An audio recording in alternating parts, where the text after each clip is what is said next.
everybody, welcome back to the channel. Hope you're doing well. This video is going to be about world quests. As we know, we wanted to do this kind of open world, kind of exploration type narrative to the game. But do bear in mind, this game is kind of like, it's hard to describe. Is it an MMORPG? Is it a MOBA? I don't know if it's like it's just it synchronizes together in some kind of way, but it's cool, and I'm really hyped for a lot of this stuff. So yeah, really hyped for making content again on the game. Looking forward to getting more kind of like gameplay videos out, gear, kind of other stuff and things, how to grow your account. Loads of different videos I've got planned in the works now that 2.0 is released, and I feel that the game is going in a more positive direction. But we've got to talk about world quests. The date for these going live is going to be the 22nd of February. It's the Grave of Celestials world quest. And we're going to be going into depth about what some of the best champions could be, gear setups and stuff like that in this video. So we start off here by the in-game message.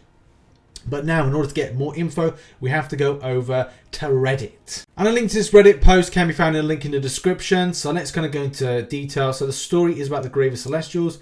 Stark Prime has discovered strange celestial weapons appearing all over the battlefield and has assembled a team that allies to unearth a cache below the Colosseum.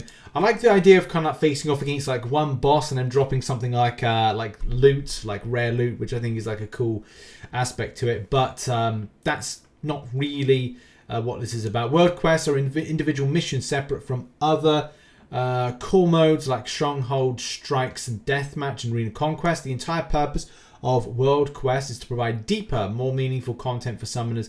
Content that marries story and gameplay in a novel and unique way. Good, looking forward to it. Quests will undoubtedly evolve over time as we hear your feedback, and we're excited to see where that takes us. World quests can generally be described as remixes of existing modes and formats with altered rules, abilities, NPCs, buffs, and enemies to challenge you and your team each release.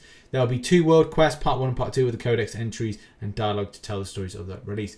Yeah, I guess that's the thing. Like, we have no idea what it's going to be like. I'm not going to, like, throw shade on it just yet until I see it. Yes, it will be remixes of some of the stuff there. Like, I'm not a massive fan of, like, Strongholds. It's a bit boring after a while because you're doing that protection thing. Death matches, kind of things, Strikes or kind of Onslaught.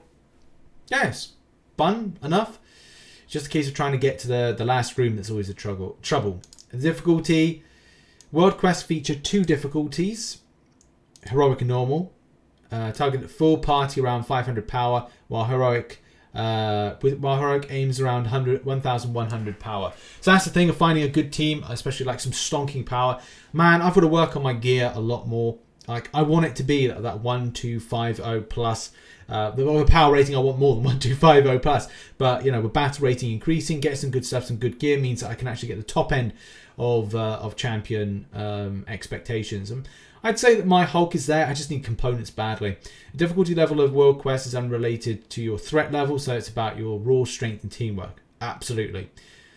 Normal difficulty matchmaking will back up your team with bots, so it's best to be in a team really to do this, especially to know that you're intelligent, because like, let's face it, bots are not intelligent. So what to expect? Well, Grave of Celestials Part 1, 22nd, yep. Unlocks 350 battle rating, yeah. Matchmaking, bot backfill normal, no bots in heroic, so that's good, because bots are annoying, because they're not good. Restricted champions, heroic only. Iron Legionnaire, Super Soldier, and Web Warrior. My Iron Legionnaire is good enough. My Web Warrior is it's good enough. I don't know if it's going to be the best of the best, but I'm definitely going to try out to make mine the best, and that's the thing. It's restrictive there. And then that's the thing. You're going to have to start growing your Iron Legionnaire, your Super Soldier, and Web Warrior. I'm not a massive fan of Super Soldier. I've got him up to Defender. I'm happy enough with him. I just don't enjoy him that much. And maybe that'll change down the line, but I'm all about Iron Legionnaire and Web Warrior, so that's good. I'm happy about that being those champions there. Notice no Sorcerer Supreme. Bit annoying, but it is what it is. We've just got to adapt to it. The buffs are projectile resistance and melee resistance. Horseman's Call.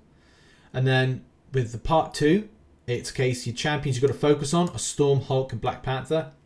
Storm for me is probably my best of those.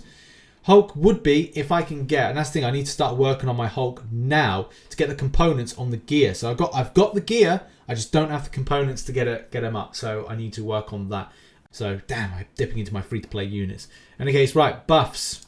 So below the details of the effects of each buff, please note the buffs come in 2 varieties, heroic and normal.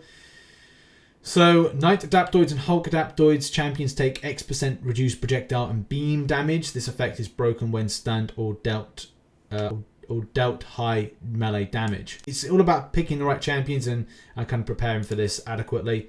So I think it's a case you've got to like look into this and just go like, right, these champions are going to be good against these. So it's important to know your champions that do stunning effects. Black Panther with a weapon, the SP3 does stunning, and the same thing with Cap's normal shield. So the vibranium shield does that with the SP2 with a stun. So it's all a case of like just timing correctly and when's best to throw. But that's really kind of the thing, really, just being prepared for it, especially if you're kind of like taking this really seriously. And that's the thing. First of all, I think going into it and testing it out is a good starter and seeing how it does. So yeah, good luck to everybody. And the reward side of things, which is going to be again important as well, an extent of like how you can grind this, because that's going to be the other thing as well. Like, are you restricted? So I know you're extremely excited to see what you stand to earn from as for read on. What's going to be the objective? Performance rewards. You'll receive a small amount of additional gold based on how much remaining health your celestial weapons detector has. Alright, so you're effectively protecting something to a degree, or how many onslaught waves you can defeat. Right, okay, so it is going to be like that. Heroic and normal difficulties have their own subcategory of objectives with their own rewards. These objectives will run once per week, while the world quest is active, so you'll have the chance to do each set twice. See below of the breakdown. So it's here. Win a world quest normal as any champion. I think start off, if you want to like get an idea of what it's like, start off with normal and then, or start off with normal and go to heroic. So yeah, just gear shards available. Nice. World quest crystal contains gear for Iron Legionnaire, Web Warrior, or Super Soldier. Again, nice. Looks good. Sounds good. But you've got to, it's annoying really, because you've got to do it as various different other champions. So that's going to be one of the problems of going like, okay, well, you'll need to like grow every single champion up higher, which isn't too great, but at the same time, that's what you got to do. So I would say focus on the best ones first, because here's the thing: you could get, I don't know, a piece of gear that's good that could help you with some other stuff. Like say you do it with Iron Legionnaire, fine. You then get something for Super Soldier. Man, I've got a lot of work to do and to get everyone up to at least like 1,000 battle rating. At least to be like a point where I could get the gear acquisition that's good from the crystals, and also the components that I need, and also other stuff as well. So if not, I'll be doing a lot more death matches.